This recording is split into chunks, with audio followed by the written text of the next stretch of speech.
Hi. In my last video I spoke about the two illnesses that I had in the last few months which really worried me and where I seemed to be displaying symptoms of acute thyroid problems compared to the sort of chronic problems that I had a few years ago. And these two illnesses followed a period of really good health, so it was quite a shock really. And my main focus has been, how do I stop getting ill again? Because I am feeling generally a lot better. So in this video, I want to talk about the approaches that I've been taking to try and improve my thyroid health. The thyroid is an organ that works very hard for us, and I think there's a lot more to thyroid health than just throwing iodine or thyroxine at it. And that certainly doesn't mean I'll stop taking high doses of iodine. At the moment I take 62.5 milligrams of iodine every day, so I'm going to continue that. But at the same time, I thought that maybe I needed a different approach in the way that I'm trying to function well. So it's not just a case of giving it iodine so that it will work harder for me, but it's more about listening to my body, giving my thyroid the time and the space that it needs, the time to rest and recuperate if it's been working hard for me. So it's almost an intuitive process rather than a kind of quantitative medical approach that I've been taking. The thyroid does so much for us. It detoxes, or it's part of the detox immune system of the body. And again, I'm not a doctor, I'm not trained in this area, so this isn't really the way that I feel. I always notice that if I'm doing strenuous exercise, I'm sweating, I'm blowing my nose a lot, and it just seems that I'm blowing my nose not because I've got a cold, but it's almost as if I'm eliminating a lot. Maybe I have to pee more and poo more if I'm doing a lot of strenuous exercise. So it just feels that that's the way that the body eliminates toxins, and I think this is a fantastic process. The body's a brilliant kind of machine almost, and the thyroid is at the front line of that process. And I think one of the things that can happen, this is my theory, is that the thyroid can actually get overloaded, and we just don't know when this is going to happen. But when it happens, we can go into a crash because the thyroid has taken on too much almost, and it just needs to rest and recuperate. This is my theory. And who knows what might cause that crash. Maybe in some cases it's the menopause, because during the menopause the thyroid has to draw on a lot of iodine, or it could be a period of emotional stress, or it could just be the sheer number of toxins that the body's having to deal with. Eventually maybe things get to a critical mass and there's a crash, and that crash indicates that we need to look after ourselves a bit more. This is the way I've been theorising anyway, and looking at things. So one aspect of what I've been doing is trying to reduce the number of stressors on the thyroid. So for a while I stopped drinking alcohol. I don't drink much alcohol anyway, but I like to have a glass of wine at night sometimes. So I've stopped doing that for the time being. I've stopped having sugar. I stopped gluten a while ago because I found that I can tolerate gluten to a certain extent, but my digestion feels a lot better, a lot calmer if I'm not having gluten. So I think that's another thing that probably just adds to the kind of stress on the immune system, on the thyroid. I'll discuss this in more detail in a future video. I've briefly mentioned another thing that can put a strain on the thyroid, and that's the emotions. The thyroid is in the same position as the voice box or larynx. It is connected to the hypothalamus and the pituitary gland. There's a great video by Sten Ekberg that I would recommend if you want to know more about this. He's a holistic physician, a holistic doctor, and he knows more about the detail of this than I do. But basically, the thyroid gets instructions almost from the hypothalamus via the pituitary gland which sit in the brain, and then they give the instructions to the thyroid to produce these hormones, the T3, the THS, the thyroid stimulating hormone, and that leads into the T4 and the T3. And that really shows this kind of mind-body connection that this process involves. I really think this is significant for me because over the past couple of years, I've been going through a lot of emotional release. And this is something that I wanted to do. I've been studying, a few years ago I started studying hypnotherapy and cognitive behavioural therapy, which I absolutely love. And I've been also working on myself as I've been studying this, as well as working on clients, and when I was studying, working on other students. It's a really fascinating process. I had a very serious illness when I was a child, when I was a very young child, between the ages of 18 months and 4 years old. It was bronchial pneumonia, and it meant that I would start progressively being less able to breathe. I'd really have to struggle for breath because my airways were inflamed and they would get infected, and they would clog up. So I'd really be almost choking. And this was a very scary process. And the fact that it happened when I was so young, before I could even speak when it first started, meant that I didn't really know what was happening. And it caused a lot of anxiety. That anxiety led to a real fear of death when I was very young. And even though as I grew older, obviously my parents were wonderful and tried to help me process all these feelings, but it meant that I had a lot of anxieties, and when I started school I had to repress a lot of that. There were also feelings of anger and sadness, and I did have therapy for this a long time ago actually, which was really helpful, really boosted my confidence. But obviously there were still residual feelings of blocked emotions, and I've been working on these over the last year or so. So I think this is a factor of what's been happening. I think that when you go through these kind of emotional processes, in the long run it's a really excellent thing to do. And I would compare it to someone who's never done physical exercise, or who hasn't done it for a while, and then starts going to a gym. At first they're going to feel dreadful and really exhausted, but if they keep going, then gradually they'll feel much, much better. And I think it's the same with emotional processing. If you've got emotions that have been repressed, when you start to work on them and release them, you'll feel bad before it gets better, and that stress can have a real impact on the thyroid. And this is my feeling, it's my intuitive belief that this has been a factor in what's going on.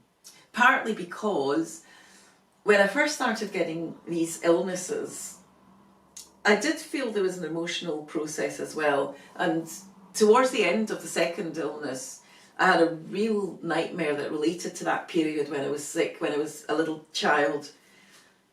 And then when I started healing my thyroid, I got more reactions which were quite startling, quite shocking. So I think the process has been a really exciting one.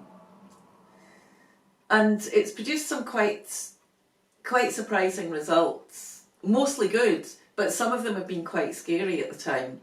I feel that the thyroid is the centre of self-expression, or at least it's one of the centres of self-expression, because it's right next to the voice box, as I've said earlier.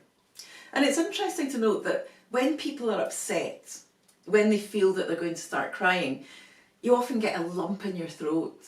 And that lump is literally, you can almost feel it. And if you don't express those emotions, if you don't actually cry, you're sort of choking back that feeling of a lump in your throat. And then when you do start crying, then the lump goes away. It's almost as if the thyroid stores those emotions until they're given voice. I was going to say until they're released. I don't feel that they ever actually release emotions. They're still there, but they're given expression. And once those emotions are given expression, then that feeling, that tightness goes away.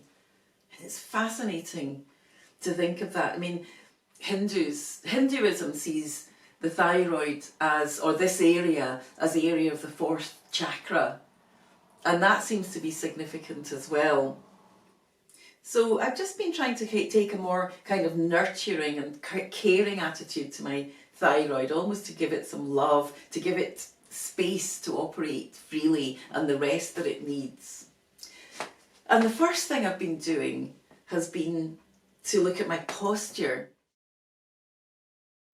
This is something that I've become more aware of recently. I've noticed that sometimes I walk with my head down, and I'm trying to bring awareness to my posture and to roll my shoulders back and just look up. I don't do this all the time. I don't walk around like that all the time, but I'm just trying to be aware of when I start putting my head forward and make sure that I'm not doing that all the time, that I'm giving this area the space to operate properly. And that means that my breathing will improve as well, because obviously it gives you an open chest, improves your breathing. I've also noticed it when I'm working, when I'm on my computer, you're sort of looking at something, so you start leaning forward. So every now and then I just try and remember to just roll my shoulders back and open the chest. I think it's particularly important when I'm hill walking, because if you're hunched up when you're hill walking, not only are you putting more strain on your knees, but it can also restrict your breathing. And your breathing is much more free if you walk in an upright position. So if I'm hill walking, I just try and don't hold myself too straight, but just hold that upright position so that I'm operating from my quads and my buttocks rather than putting a lot of strain on my knees. And that happens that's important whether I'm walking uphill or downhill. About 18 months ago, I did a sound healing course, and I remember one of the modules we did was on humming and vocal toning, and I was fascinated by this. I absolutely loved that module, but then I got overwhelmed with other things and kind of forgot about it. And when I started looking at ways to heal my thyroid, I remembered this and started humming and toning. So the difference between humming and vocal toning is that with humming your mouth is closed, and with vocal toning your mouth is open.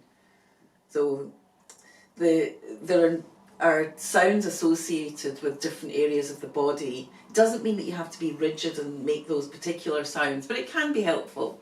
And the sound associated with the thyroid is I, spelled E-I-Y, as in I. So if you were vocal toning, you would say I. And you can vary the tone. I find that it's quite helpful to reduce the tone, to do lower tones for the thyroid. And I feel more vibrations if I'm going I.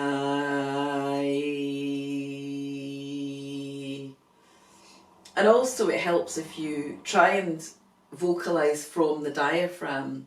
The breath is more powerful, I think, if you're vocalising from the diaphragm rather than from the upper chest. So it would be I. And you can make other sounds. I mean, you can say om or whatever. Just it doesn't have to be I. I just find that one does feel helpful. Or you could hum.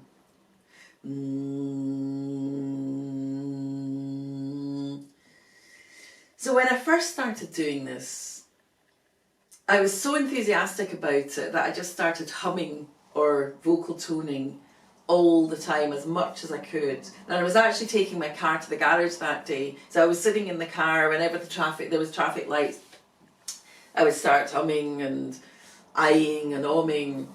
I was really enjoying myself, and all day I was doing this humming and vocal toning. And then the next morning I woke up and immediately felt that the thyroid area was really tired. My voice was a bit hoarse, and I realised that I'd overdone it. So I think it's important just to do this maybe once or twice a day. I usually do 5 or 10 minutes of vocal toning in the morning and humming.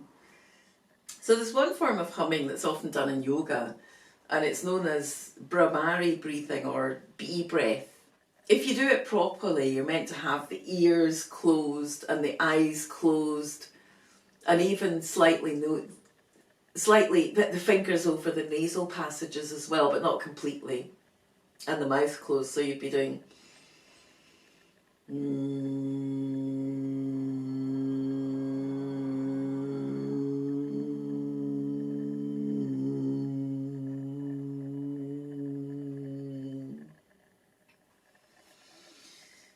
And it really does sound like a bee.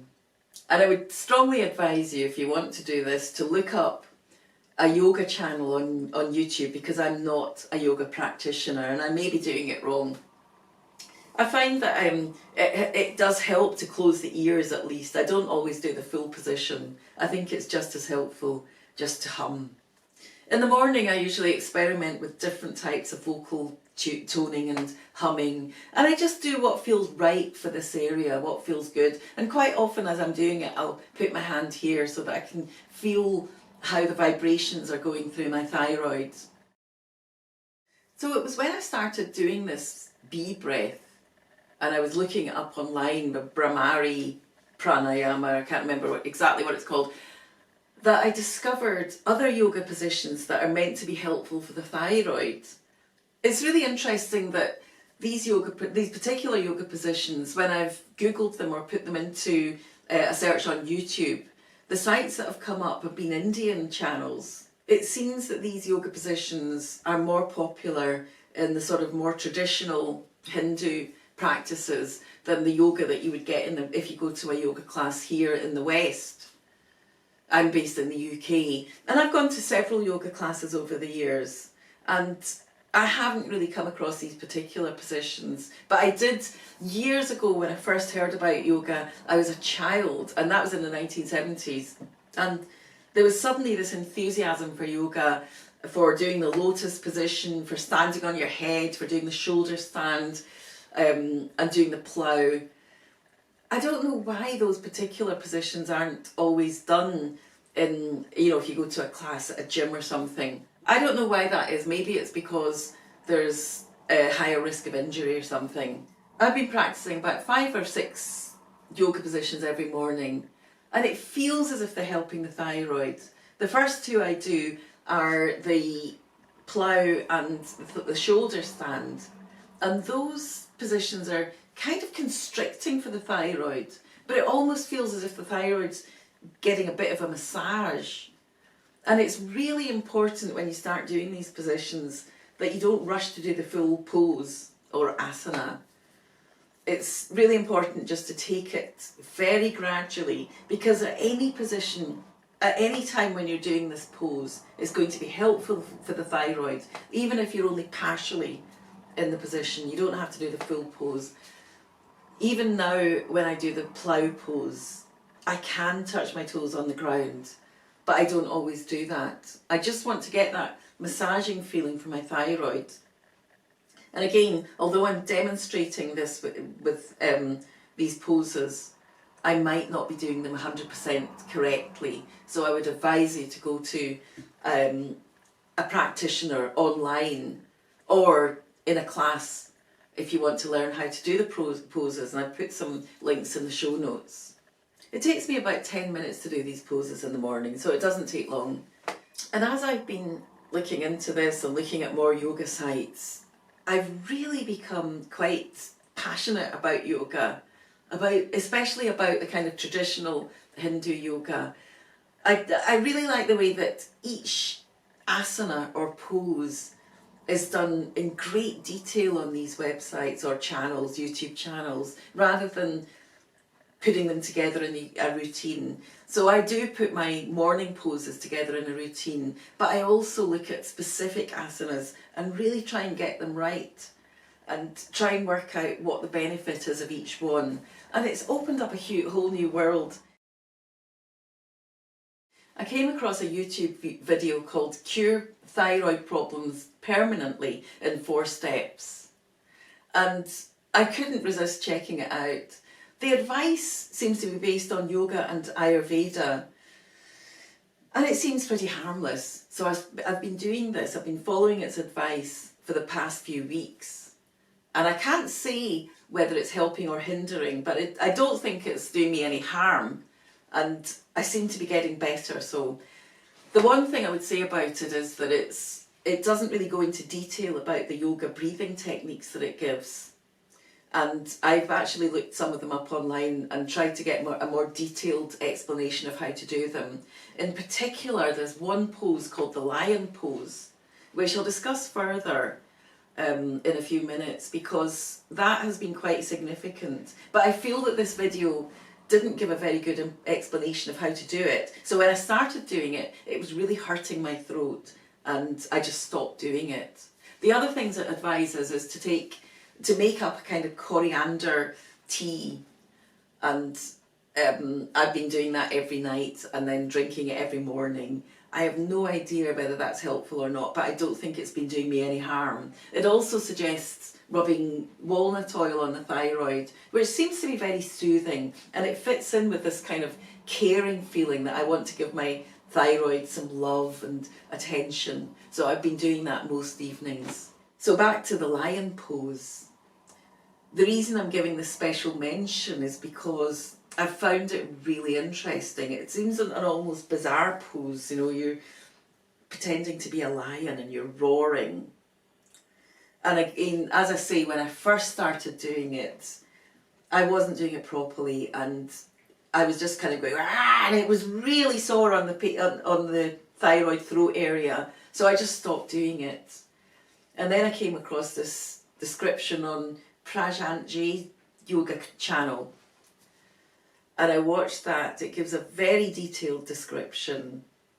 The first time I did the lion pose and really following Prajantji's instructions, it felt quite powerful. You roar 9 or 10 times, and at one point I was quite astonished by the sort of real deep growl that came from my belly. It just seemed really powerful, and I was doing that in the evening, and then I went to bed, went to sleep quite quickly, but then I woke up about 4 hours later and I felt hugely energized. Had to get up, have a cup of tea.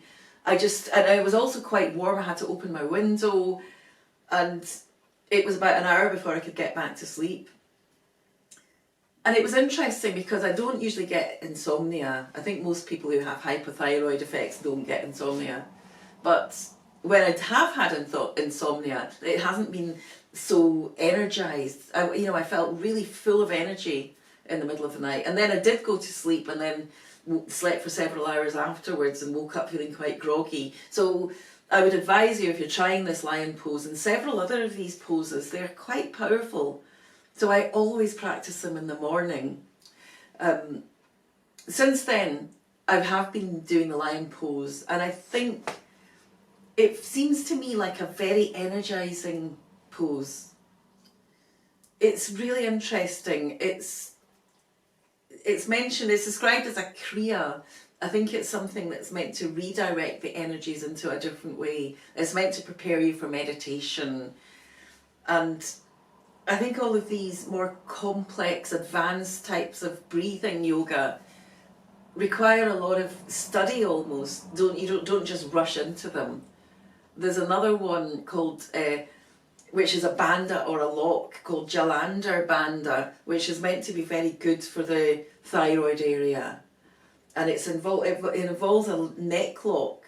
And in some videos they just say to drop your head. Apparently this isn't right.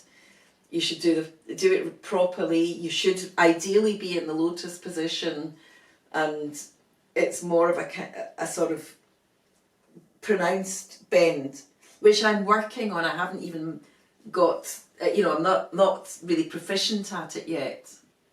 But when I've tried this is more for humming and breathing. Again, it feels as if you're almost redirecting the energy channels.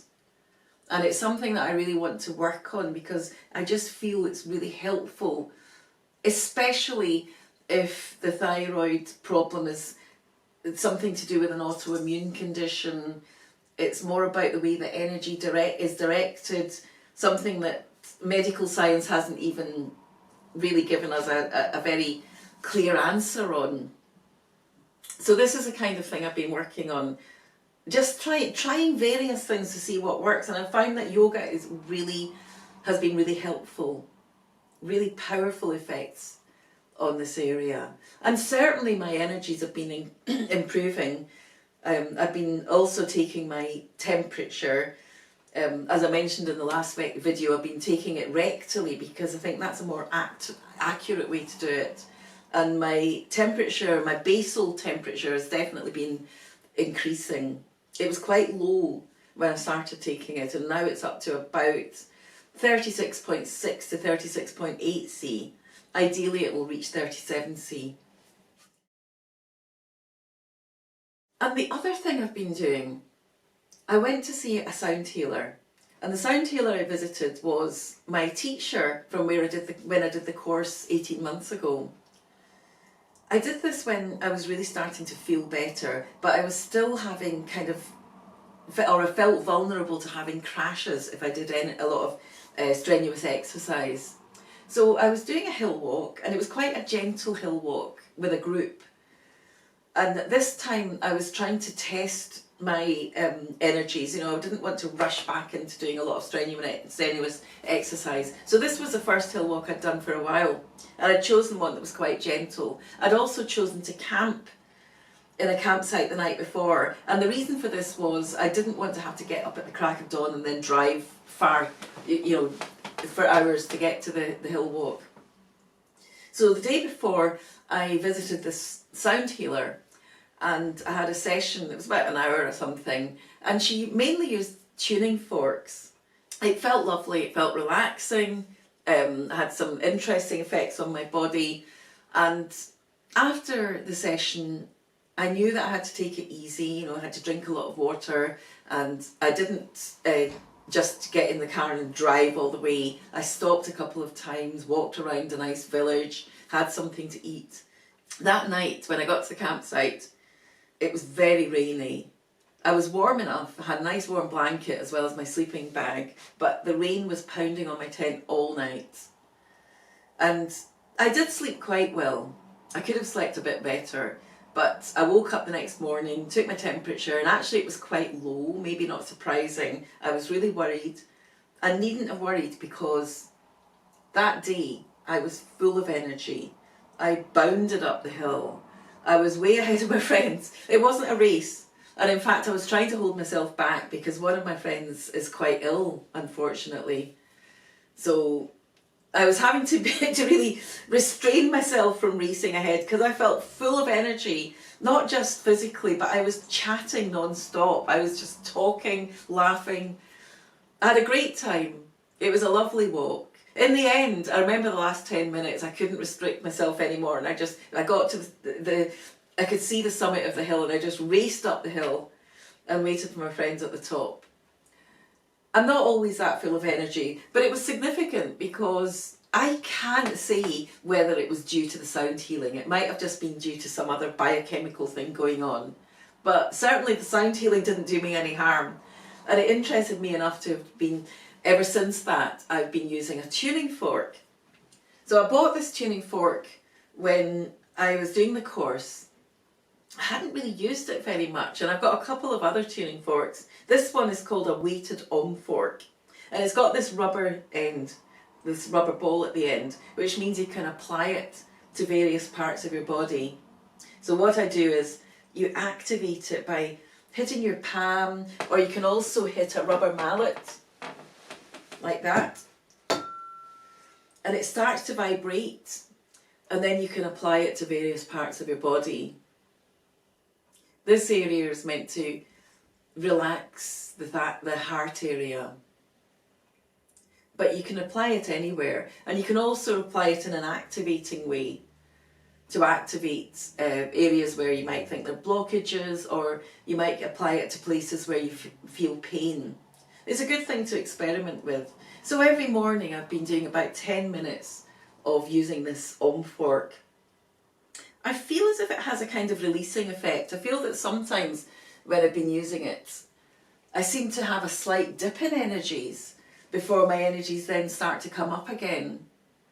And again, it's something that's very intuitive. It's not really quantified. There's not a lot of medical research about it. I think there might be some research about tuning forks, but it feels good to me. It feels as if I'm caring for my thyroid.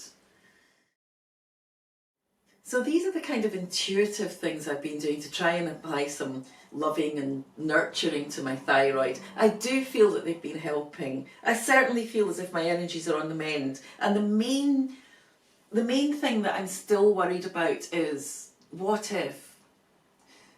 I have gone out, I've actually done 3 consecutive days of hill walking and car camping.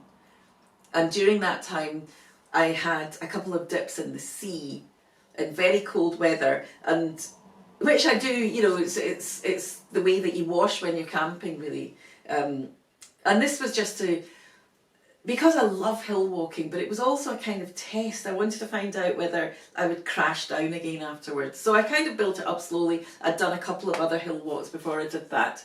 And the good news was that I did this 3 days of hill walking and car camping.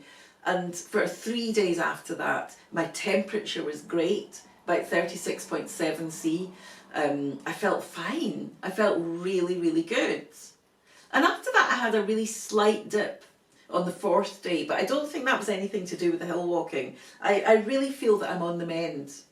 And the big worry is, what if it happens again? What if I start getting a little cold or a sniffle, and then suddenly I crash down and get this terrible fatigue going on for 10 days or something? That's what I want to avoid. I don't think it's going to. I really think I'm on the mend.